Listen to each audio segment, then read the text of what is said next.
Welcome to the Good Bad Mad podcast, a show that's here to share the ins and outs of creative careers, connecting the aspirational with the experienced, with your host, me, Meg Ellis.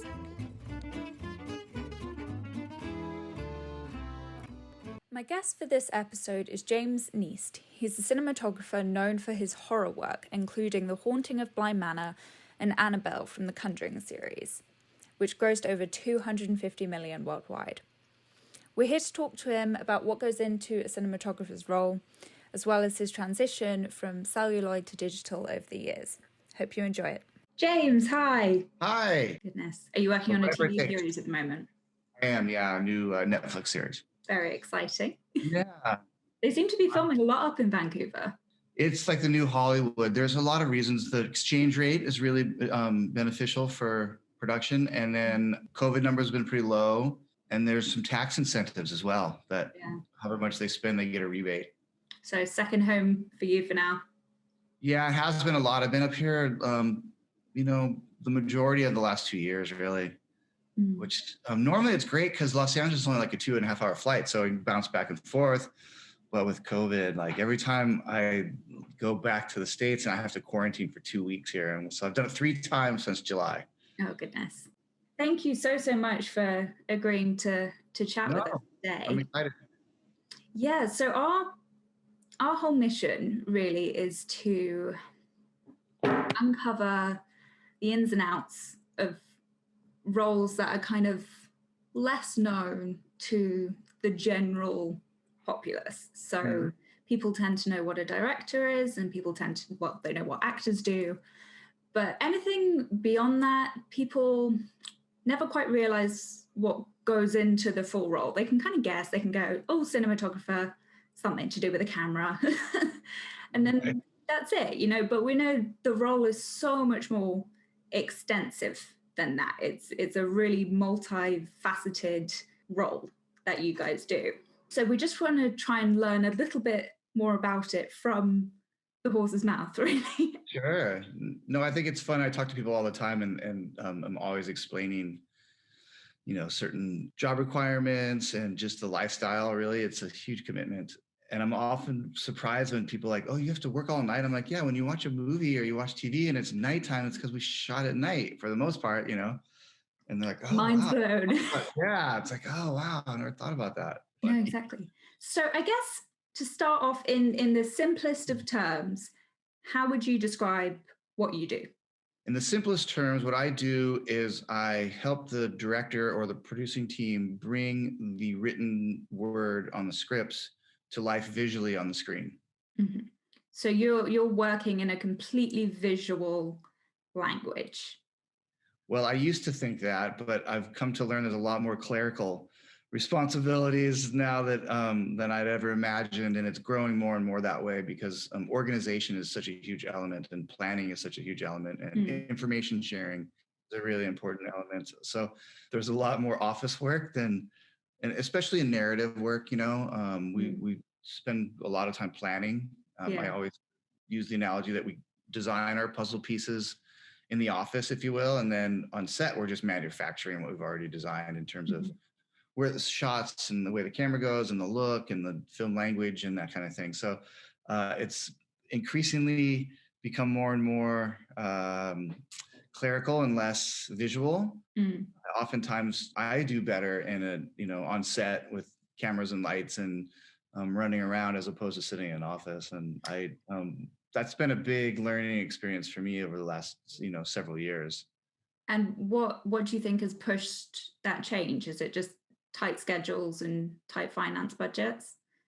I think maybe technology has, where when I was first starting and younger, like we would write things out and have discussions and stuff like that. And especially now with COVID, where we're not having team meetings as much and we're having more video conferencing and sharing of ideas and schedules and stuff like that. A lot of that gets communicated through, PowerPoints and presentations that require office work, really. Mm-hmm. So when do you come into the process? Usually, it depends if I'm hired early on or like on a TV show, for example, There's usually 1 to 3 DPs that are alternating as the episodes. So, like for this show, for instance, that I'm doing now, I'm the lead DP. So I come in a lot earlier and we kind of talk about and design the look of the show. And then as we're shooting, there'll be another person that comes in and they'll just sort of pick up what we've designed and kind of follow the lead. Same with on a movie, you'll have a lot of lead time to discuss and plan and test and look at things. It kind of depends on the budget because it's about how much money they have allocated to pay you for that prep time. And then there's been projects where, you know, like commercials, I'll get hired and then the next day I'm scouting and meeting the director and then the following day we shoot. So it kind of depends on the subject matter and how involved it is and what the budget allows for prep. So, say with TV series, why is there multiple DOPs? Is that simply to share the workload? Yeah, and because usually they have multiple directors. So while I'm shooting, another DP will be prepping with the next batch of directors that are incoming. I've done shows where there's only one DP, and what happens is the incoming directors suffer a little bit because they don't have you know, contemporary to plan with and discuss shots with and figure out the logistics of things with. So I did a show last year like that, and it just puts a little bit more strain on the system and on the directors and the DP. I ended up giving up my weekends and prepping with them as they came in. But sometimes you're so ingrained and excited by the project that, you know, it's sort of what you do. So it's like Yeah. kind of fun. Is it quite tricky though to pick up on another's work or another's style, or is it quite fluid, that transition? It can be both. You know, I always think it's important to bring a little bit of your own style, your own perspective to some of it. So and that can be really fun because each person can be a little bit different, but there's a continuity aspect to it that should be maintained. It's usually not too hard. The problem where you can run into is when you might have philosophical differences on how to do something, but there's a little bit of wiggle room, you know, and it's funny about in our industry, there's really not a whole lot of right or wrong answers. It's very subjective. There's room for people to interject their own creative ideas, but there's also an underlying mandate to maintain the continuity. A show can't look different from one episode to another episode, really. Yeah. So Unless the script dictates that. Like this show I'm working on now, every episode is going to have an element that's completely different. It's a completely different story, which is fun because there's a lot of variety then. yeah, you really get to play around. Yeah. Does that mean cameras are changing, colors are changing, everything? Yeah, for instance, on this project, I'll be using different lenses, which, you know, add a slight bit of variation to the look. And we try to pick lenses that lend themselves to supporting those ideas. Sometimes different lighting, like different colors, for sure. And then sometimes, a lot of times, it's different periods. So there's different wardrobe, different set design, different props that all match whatever the storyline dictates. But usually passing the handle from DP to DP, those things would stay the same. Like lenses would stay the same, colors would stay the same. Anything Yeah, else? for the most part. Well, there's something that we talk a lot about. It's called like film language, or the language of the camera, if it's handheld and has a lot of energy, or if it's really static. So those little nuances should definitely pass through from DP to DP and stay consistent throughout the series. So you get your brief, you get the script. What's your next move? To read it and digest it, and then start discussing it with the director, and usually a creative producer is involved as well. For me, I try to get a sense of what the budget is so that you can tailor the approach to sort of fit that paradigm. You know, we can come up with grand ideas, but if the budget doesn't support it, then it's sort of a waste of time. And then it's just to have discussions with the director. Like, you know, a lot of people look at other projects for influence, whether to say, let's go in this direction or let's definitely not go in this direction. So we use a lot of other projects, other artwork, other still photographs, just as talking points to start fine tuning, you know, the vision. If there's a lot of prep time, we'll watch stuff together. That doesn't seem to be happening very much in the COVID world. But, you know, I've done projects where we pretty much, you know, every day we allocate 2 hours of watching other projects together, whether it be TV or commercial, or even go to the museum and look at artwork. And other. what kind of things are you looking for when you're watching those other things? Like I said, either things that really you gravitate towards, or elements that you want to employ and take with you, and or things that you want to stay away from. We're looking at framing, camera language in terms of camera movement. We're looking at color palettes, pacing sometimes a lot too, like how the edits are paced. So you tie in the camera work to help support the editorial approach. You know, it's like, okay, we want every shot wants to be moving and kind of edited that way. So there's sort of a ballet, or it's like, we want to be really energetic, and we just look at elements from other projects and use them as reference points. Does that mean you're a nightmare to go to the cinema with? I can be, absolutely, or watch a show with, because I'll either pick it apart. But you know, I'm a consumer as well. Like, I like to detach and escape and watch things for the pure entertainment value.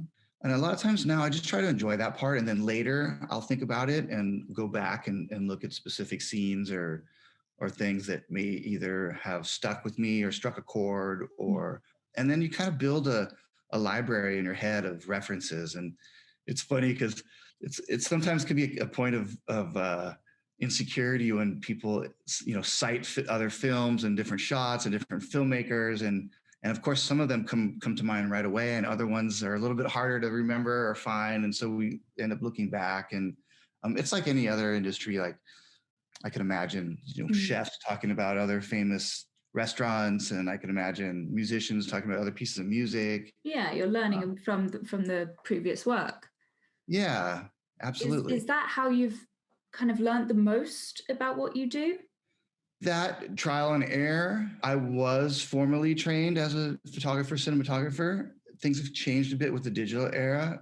It used to be, you know, film, so there was a lot of chemistry and a lot of science involved. There's still a little bit of color science and digital science now, but it's not nearly as well. If you ask me, not nearly as romantic. I miss the alchemy of film. You know, there was a little bit of mystery and all that, and now everybody is pretty versed. I mean, there's kids doing green screen comps on their cell phones, and before, maybe the DP, maybe his lighting director, maybe the director had an idea how the aesthetics would come together on a project. But now I tease that even craft service is a department that provides food and refreshments on set. Like, they'll come by, hey, shrimp, it looks a little blue, you guys. Like, everybody has something to say because there's monitors everywhere and everybody can see what's going on. And when I first started, and for a number of years, the only way you really got to see it was to actually be invited to look through the camera, which is a funny thing because it would put people on the spot. And in the old days, you had to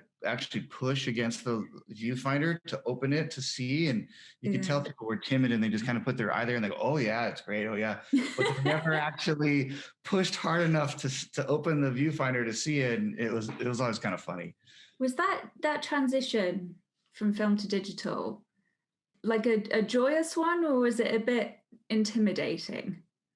For me, I was really, I was really, I drug my feet a lot, and I was really not into it. Again, because I had been kind of, you know, trained, and I spent a lot of time processing my own film, and I went to, you know, photography school, and we did a lot of science with densities of film stocks and layers of emulsions and all that kind of stuff. So, and the other thing is digital is almost completely opposite from traditional celluloid film. In celluloid film, you expose for the darkest part of your scene, and then you print it for the lightest part of your scene. In digital, you expose for the lightest part of your scene, because once something's too bright, then it loses all detail.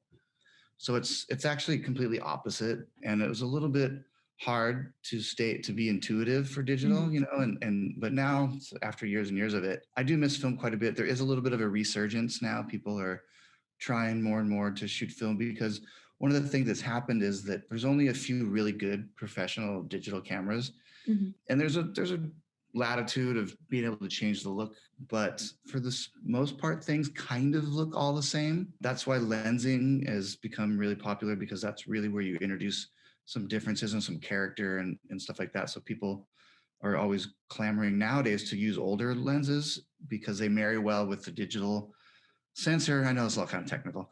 They marry No, well. it's good to learn. The digital sensor could be really sharp and crisp and slightly unforgiving. So now we're marrying them with some older glass so that it kind of, for lack of a better word, dumbs it down a little bit, gives it a little bit more of a organic, natural feel, takes that digital. There is something a bit harsh about super ultra HD, all of that. It's just like, oh, okay. Yeah, exactly. It's not very forgiving either, especially for like people's faces and the detail in their faces and things like that. So yeah, I remember reading on about the original Star Trek series. They thought it was likewise too unforgiving on some of the women, so they used to put a pair of tights over the yeah, lens to kind of blur it a little bit. we still do. It's just called rear netting, and basically it diffuses the image. And they've been doing that for years through the golden era of Hollywood with filtration, glass filters. I always tease we have these, the engineers build these amazing lenses that are super optically pure and all that, and then we just put a bunch of stuff in front of it. Yeah. Do the Trying to. actors get insulted when you bring them out? Sometimes we try to do it quietly, yes. And then there's other actors, and I'll probably get in trouble for saying this, but maybe slightly aging stars and women who are very aware of this, not only the filtration but lighting, and they're very cognizant as to how you capture their images, and they're aware of the process. So you'll find, especially when they have some notoriety, they have no problem demanding that they're lit a certain way or that they use a certain filtration or certain lenses. That's why a lot of times some of these bigger actors or stars will actually make relationships with DPs, and they'll request specific DPs on projects that they do Oh because my they trust goodness. them that they're going to always do the best that they can to make them, look complimentary. Yeah. What if they need to look horrible for a scene? I struggle with that. I somehow find myself doing a lot of like horror and thrillers and stuff like that, and it's hard because every thread of my being wants to make things beautiful. So it's hard to let people go and look. Maybe they're sick or whatever. So it's really really hard because it's counterintuitive for me. But since you bring it up, you are known for a lot of horror work. Annabelle and Haunting of Blythe Manor last year, that was a huge lockdown hit here in London. Yeah, it was Um, amazing. is there some kind of equation to making something look like a horror movie or a TV series? Is there certain things you've got to hit? Well, I think there used to be now, but I think that genre, as everybody refers to it as, has been really broadened. And I think that it always was. If you look at things that you wouldn't consider as horror, that really is like maybe Cape Fear, or I mean, there's a lot of films now I think you could classify as horror films that are thrillers or scary or whatever. And I think that category has broadened so much now. But one of the things that this is fun, it was early on that a lot of those had a little bit lower budgets. So you kind of had to work within the constraints of the budget. And that's a little bit of I don't want to say skill set, but it's, you kind of have to be able to get the most bang for your buck and figure out how to do that. And so that was something that I can be kind of scrappy and make things out of nothing. I often tease that I pine for the days where we just throw money at stuff. Yeah. And then there's a sensibility about making things kind of dark and scary, and in terms, and also with the lighting, but also with the framing in terms of leaving space for people to worry what might be around the corner. Or so it's really about, I think, making things feel moody to a degree. You kind of get pigeonholed into that, and I gravitate towards darker photography. Now that's kind of changing across the board because I think people in general have gotten more sophisticated in their tastes. The viewing audience has. So you'll see other projects that aren't horror, but that have a really dark sensibilities. Like, I mean, just even TV shows like Ozark's kind of like that. Euphoria was really kind of dark like that. And I think it's just people's aesthetic are changing. And I also think that with digital, the viewing devices have a much broader range of contrast that they can emulate. Like it's not so like black and white, if you will. Yeah. So with that kind of push towards darker atmospheres, as you say if you're working on something that needs that dark moodiness, whether it be a horror or it be something else, Are you very aware of the fact that some people will be watching this on a cinema screen and some people could be watching it on their phones? Yeah, it's kind of a huge issue. More and more lately with streaming, one of the biggest components of that is compression. So a lot of times, if it's heavily compressed, you'll see the blacks kind of crawl and get blocked up. So for the layman, what's compression? So compression is where they take the video signal and they squeeze it down in terms of content so that they can actually transfer it or broadcast it, stream it through whatever the internet, whether it's wireless or if it's and so they have to compress that signal. It's just too large of files to actually transfer.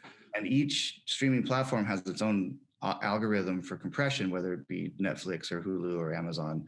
Okay. So that's something that literally changes daily in terms of how these video engineers are working with their algorithms. And that can be an issue. And also when we finish a project, it used to be that we would finish for a movie theater, let's say, and it's the optimal viewing environment.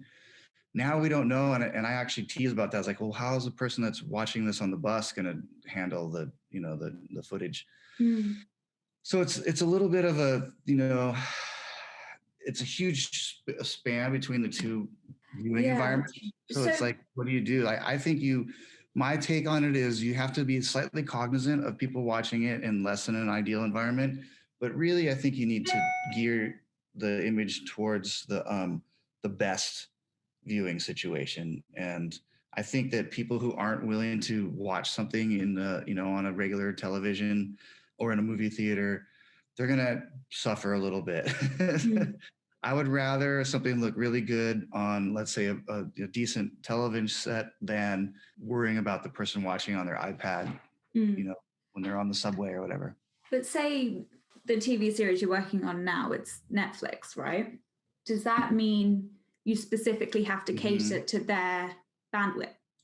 Ideally, we do that, and not so much in the shooting, but more in the post processing, in the color grading. We'll have more of a consideration of what their platform is like. And there's little techniques, like now we're adding grain a little bit. So what happens is if something's really black, the computer just says, oh, it's black. Forget about all that information. We're going to concentrate on the lighter tones. If you add a little bit of grain, that means the background's slightly changing, so that forces the algorithm to pay more attention to those color spaces and contrast spaces. So it doesn't tend to just discard it as one tone. It's working to sort of replicate that signal. Interesting. Who knew? Green. Yeah, little tricks, and we're always, I think, as an industry, we're constantly trying to solve that problem, and it's a compromise all the way around. So what makes you choose to use one camera over another? Because like you say, they're almost quite similar nowadays, and the technology levels are just so high. Yeah, there's a few elements at play. Some can be where you think your final output is, like if it's IMAX or something like that, then you're going to need a lot higher resolution. Certain streaming platforms like Netflix has a resolution mandate where you have to shoot a certain resolution. So that's going to dictate the cameras that you can use. Now with all the different lenses, certain lenses only have a cover the sensor in a certain way. So the size of the sensor matters in terms of marrying them with lenses and then make sure they're compatible. Frame rate is something that each camera is different about. If you have a lot of slow motion work in your project, then you're going to use a certain camera. Then there's the less tangible aesthetics that are more subjective, like skin tone, how certain things get represented by that digital processing. In the old days with film, it was more about, and then size too, like, oh, hey, we have a lot of car work, so we want to pick a camera that's a little bit smaller. And also like what your camera support system is. Like we're going to do a lot of stuff on gimbals, so we need something a little bit lighter that's really well balanced, as opposed to like, well, everything's going to be on a dolly, so we can use a bigger camera that's heavier and less nimble. So there's a lot of little tiny elements that come into that decision-making process. And is it just a rule that you use one camera per shoot, or can you use multiple different ones? You can use multiple different ones. It depends if it's okay for scenes to look different, back to back. If you're trying to maintain a look throughout the whole project, then you want to pretty much stay with the same camera. Mm. Sometimes we'll use stuff that's a little bit less advanced, but it's smaller and maybe less expensive. Like it's a crash camera. If it gets run over by the car in the stunt, then it's not a huge financial loss, which has happened many, many, many times. Even in the film days, we had crash cameras that were really simple, and and we used a little bit older, less expensive lenses, just anticipating that there was a potential for loss there. Sacrifice for the sake of art. Yes. Yes. And there's been, as digital has kind of progressed, we, for a long time, we were using DSLRs as crash cameras, GoPros, and a lot of that technology has gotten better and better and better. So it's still pretty viable solution for certain situations, but ideally that's not your main camera. And again, it's driven quite a bit by budget. Have you always loved photography and cameras since you were like a tiny little baby? Yeah, I was really into like nature documentaries and Jacques Cousteau and underwater stuff, and that's kind of how I got into filmmaking. My dad was encouraging me to go to business school, and I was like, no way, I don't want to do that. So I actually went and studied photography just a little bit later. I think I was in my mid-20s when I started, and I went to study underwater photography at a kind of a famous photography school in Santa Barbara, California, called Brooks Institute. And while I was there, I learned a lot about lighting, and I kind of fell in love with this idea of painting with light. It just blew my mind, and I just immediately gravitated towards it and found it really, really interesting. And at the time, it allowed me to not have a regular job, and as fun as it is, we get to be, I've been all over the world. We have no 2 days are the same. We have different locations. The variety is really attractive. Mm-hmm. And that's kind of why I was teasing early on about and now I find myself in the office a lot. I'm like, what happened here? I'd rather be out, on the beach someplace or in the mountains someplace or in the city. And it's been great because even in cities that I'm familiar with, we find ourselves in places I didn't even know existed. Even in Los Angeles, I didn't know this was here. So it's pretty cool in that regard. Do you find yourself filming in studios quite a lot nowadays instead? Yeah, it's a bit of a mix, especially now with COVID because of the constraints of being in public and being exposed to other people. Yeah. We're doing a lot more on stage and building stuff. It gives you a lot more control too in terms of noise and time of day and that kind of stuff. But we still shoot a lot on location, and I think that it's kind of a balanced approach. Where you use these exterior locations to ground the audience to where you are, but then you can go inside a room that you built on stage and you can make it day or night at any time, and you don't have buses going by or airplanes as much. It does still happen. Is there a very big difference between shooting exteriors and interiors? In terms of not so much in terms of the specific camera, but in terms of exposure and lighting and filtration and those kind of things. Yeah. And also you just don't have as much control either. You're kind of relegated to the time of day, the weather, any other kind of surroundings, whether it's a mass transit area or any number of environmental factors that you can't control. And so that's a lot of times I think force people to go on stage so they can really be in control 24/7 of their environment. So is it much more stressful doing exteriors? It can be. A lot of times, you're relegated by the sun. Mm-hmm. So it's like, I can't tell you how many times we've shot, night scenes in the summer when night's really short and you run out of night and the sun's coming up and you're not finished yet. And so that's a big panic. And then conversely, it seems like we're always doing, day stuff in the winter when it gets dark at 4:00. It's a funny thing.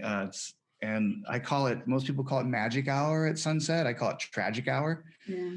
Because it's like, all right, the clock's here. We just got to start flying, getting things done. And so you have to plan really well. That's what a lot of this planning stuff comes into play.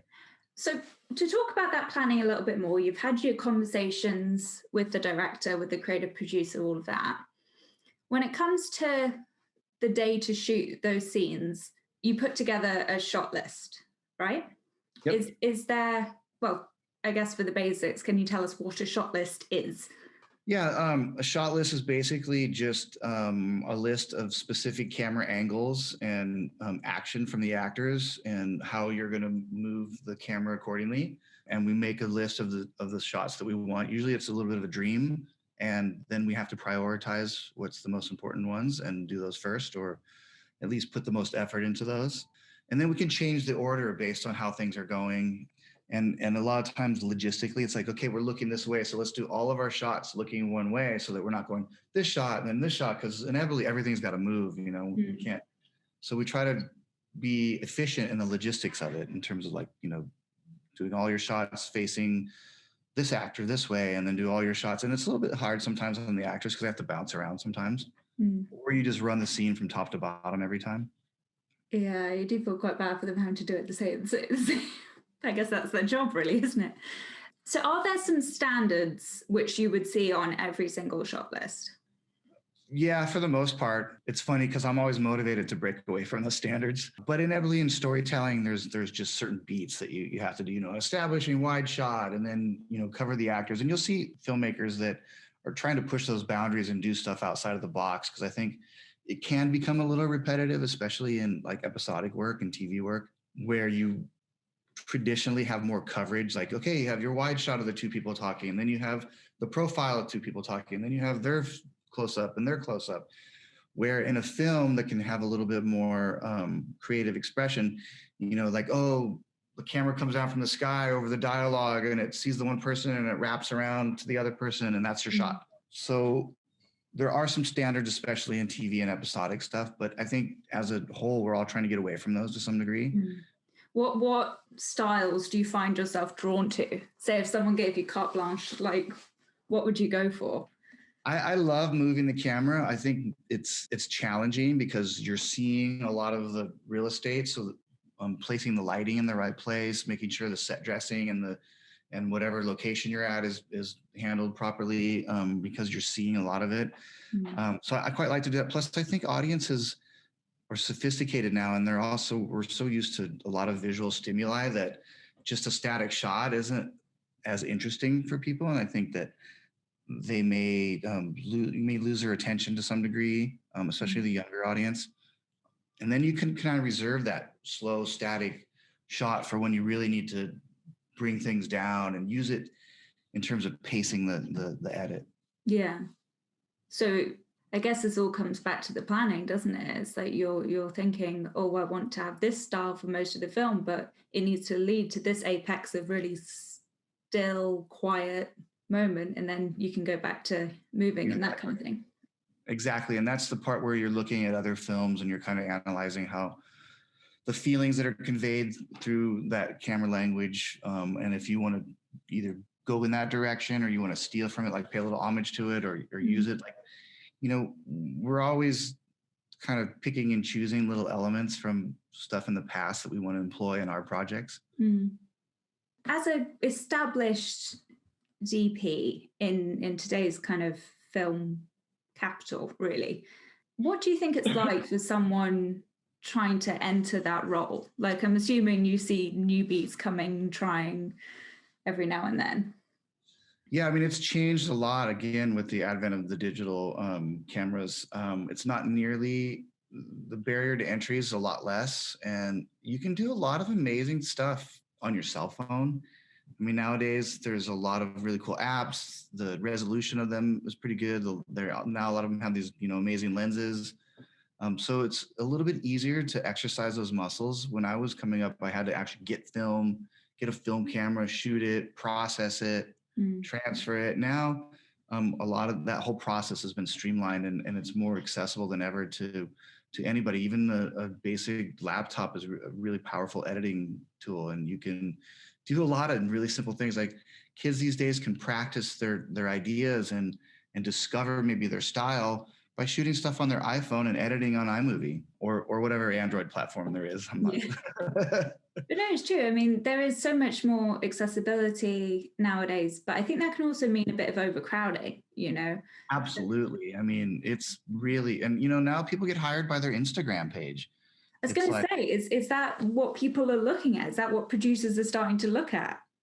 To some degree, yeah. It definitely comes into play. And, generationally, I'm a little bit on that bubble. So I'm still struggling with mostly it's about spending time curating that kind of thing, and also I think there's a little bit of modesty too. It's like, nobody cares what I'm doing. And but there's people out there who have really blown their careers up in a good way through social media platforms, because that's really good exposure. It used to be that you would get a submission, you'd send somebody a tape or a DVD, or they'd go through your agent. Now people just look you up online and can kind of vet you through your social media platform stuff, your IMDb page, all these different things. And it comes down to perspective or perception. I mean, it comes down to perception, like how you're perceived. And I know a lot of people that either get work or lose work from their social media platforms. It's Well, pretty crazy. It's tricky, isn't it? It's a visual media, isn't it, to support a visual career, but at the same time, if you don't abide to it, I guess I can see how that would break it. Yeah, no, it's really interesting time. And another thing that's happening is all these diversity interests and trying to open up the industry to all walks of life. So it's just made it a little bit bigger pool of competition, really. And there's a lot of politics involved that I'm learning, and that's a lesson. That's a life lesson, is learning to navigate politics and who's really my boss here. Yeah, sometimes that's something I've learned a couple of times. You think it's the director, but oftentimes it's not. And it could be like an executive producer, or it could be an investor that's investing in the project. There's a lot of politics to navigate, but I think that's true in all walks of life, for sure. And I don't think that's something that, as a visual artist, you think about. You think solely about the images as you're developing your style or your perspective on the industry. And those are lessons that ultimately you learn through experience. It's tricky though, because I mean, film is such a collaborative process, right? Like the job specifications blur very easily between director, DOP, creative producer, like because you're all kind of putting your creativity into this one pool. It does have to be tricky to kind of cover that line sometimes. It absolutely is. And I think that comes down to relationships and building those relationships and building that trust, and I think that's why you'll see a lot of filmmaking teams stick together from project to project, because they've already developed that shorthand. They've solidified that collaborative relationship. They've built a lot of trust. I think in order to make compelling material, I think you have to take some risks, and you have to kind of push yourself into zones that might not be super comfortable or safe. And I think it's important to surround yourself with people you trust to embark on that adventure, really, on that journey. And that's where the teamwork comes into play. And for me, that's one of the most rewarding aspects. Is I often say, like, I'm not on a softball team, being on a, Tuesday night at 6, I'll never make that. So my team sports experience, I get at work from the filmmaking team, from everybody from like the PA to wardrobe to hair and makeup to the grip department, the electric department. We're a big team, and everybody has a responsibility and a job description. And the project really comes down to how we melded and how we brought it together and helped elevate each other. And that's fun. It's like, somebody has one idea and then you go, oh yeah, and like this, and you can build on it. And it turns into something way bigger than any one of us could come up on our own. Do you ever feel like the team on a movie set or a big TV series set is too big? Like, I often look at the list of credits under a work and go, do they really need this amount of people to make the material?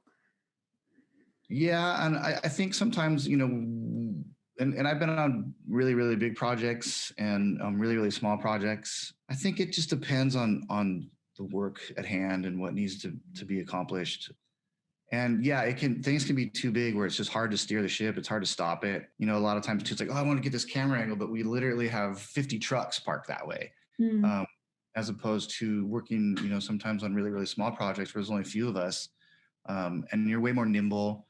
And you're also forced to come up with problem-solving solutions that might be a little more creative than just hiring somebody else to deal with it, another person, Also, I think there's an aspect of people wanting to sort of, cover their backs. And so they want to have their team, they want to have enough people to make sure that they accomplish their tasks. So it's a fine line. And again, it's budgetarily driven. Yeah, no, 100%. Do you ever find yourself having to, I guess, give up your kind of dream vision of what a scene would look like due to those politics? Every day, all day long. I know that might be your answer. How do you get past that, you know? Well, you know, everything's compromise. This whole world is about compromise, right? Yeah. And you learn to pick your battles and you hang on to things that you feel are important, and you just have to kind of mentally break that down. Like, well, I'm not going to let this part go, but I'm willing to compromise on this part, and you fight for it. And ultimately I win and I lose about 50% of the time. We all have grand visions and expectations and stuff like that. So it's about tempering it down to what's logistically feasible, what fits in that box, based on the budget and the time. I think that's something different with, like, you know, episodic stuff is you're really trying to make an hour-long movie anywhere between like 7 and 15 days, where, you know, a 2-hour movie is usually made in anywhere between like 80 and 150 days, depending. Like, I've done 2-hour movies in 30 days. So it's just really about how much time and resources you have, and prioritizing the things that are really important to you and being able to let go of some of the other things. I also think it's important to design, and even maybe write a project based on what the budget is. So then that's a lot of the part of we talk about pre-production, is fine tuning the approach based on what our resources are, and taking the written word and shaping it to fit in that box. What's the project you've worked on that's come the closest to being what you saw it as originally? In terms of narrative, I don't know. It's a funny thing because I think once you make a compromise or a decision to compromise on something, at least for me, I let go of that other dream. So it's hard to think back about the stuff that you didn't get or didn't do, when you want to just rejoice and be happy on the stuff that you did do. Yeah. And sometimes, I mean, everything, hopefully you learn from every experience and you take it with you and for the next project. And so it's like, you know, this one project, I really wanted to use these lenses, but we couldn't really afford them, or they didn't really work for, you know, this camera because they're too big. So I really want to try to use them on this project. And so I'm going to tailor that that project or that equipment to a certain project that it works for, you know. And I won't forget it. It might be 3 to 5 years before I get to try that again, or I want to try it again. But you want to keep that in your memory, so when the opportunity presents itself, like, oh yeah, it's a perfect time for me to use that one widget that I've been thinking about, or to do that one shot that I saw in a movie I want to rip off. You take notes as you go through? Like, do you have a little notebook or something that you keep these? I have several notebooks in the noggin? Yeah, I have lots of notebooks. I write notes down all the time. I'm sort of that way generationally. I like to write things down. I do put them into notes on my phone or on the computer, but I have the hardest time finding them later. Like, what did I label that as? And that's something for me generationally that I'm always learning, is how to manage my digital notebook. No, 100%. Do you manage to stay quite proud of your work, or do you find yourself, when you watch it back, being quite critical? Or do you just go, no, that was good, and move on? I think both. I'm hypercritical of things that are photography specific. You know, I mean, realistically, nowadays, a lot of my responsibility is helping make the day, like get all the shots. So there's always compromise in that. It used to be when I was coming up and I worked for famous DPs, they would just walk off and smoke a cigarette. And the light's not right. I'm not shooting to the light's right. Nowadays, like I have 7 pages of dialogue to shoot. It doesn't matter what the light's like. I got to figure out how to shape the light or make shadows or fill in some more light and get the job done. So a lot of the feather in the cap is actually getting all the shots and getting everything accomplished in a timely manner, making the budget, making the schedule. And then I can nitpick the photography stuff all day long. And I'm always trying to be better at that. And a lot of it's just how much time I have to work with it. You know, it's like, that's why I call sunset tragic hour, because we can spend, you know, I don't know, there's an old adage, how do they say, Gone with the Wind in the morning and Starsky and Hutch in the afternoon, where, like, you know, you take all your time and you set up these great shots and you light it in the morning, and then come, you know, the afternoon, you're like, oh my gosh, we're running out of light. Just get the camera here. Let's shoot, roll. Yeah. So I call it tragic hour. Yeah.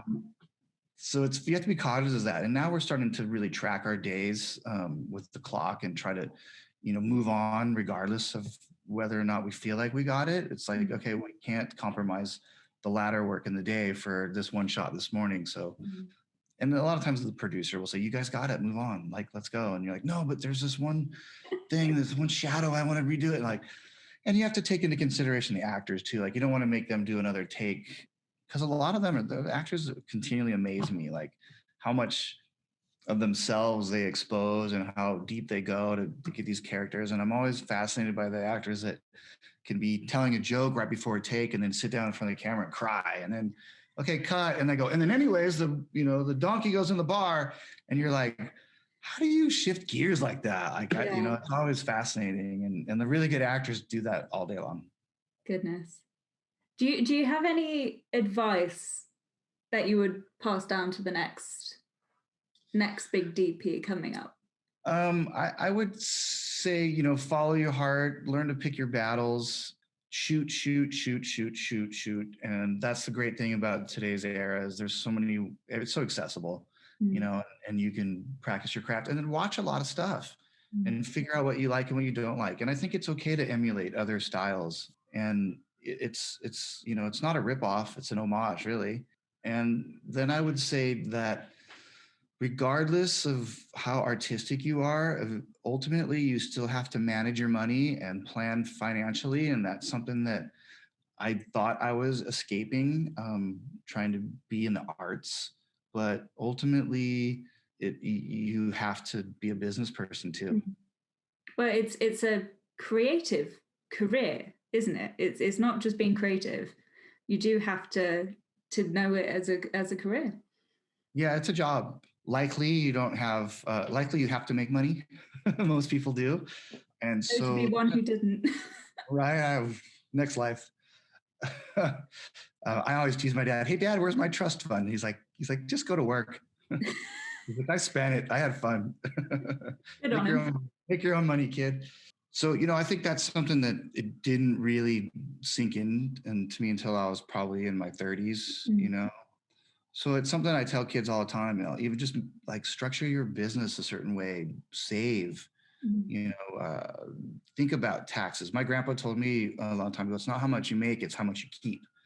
So think about the visual stuff and be inspired by it, but just know that you also have to, plan financially for your life and for your business and for your work.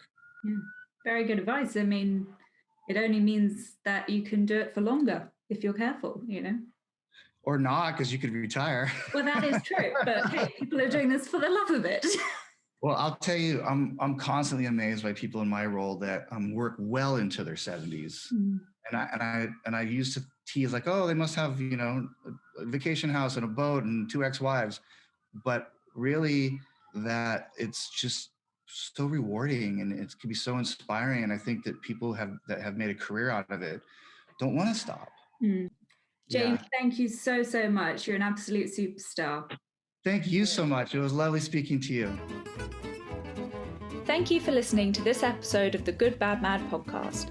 Please subscribe to check out the next episode or leave a review if you liked it.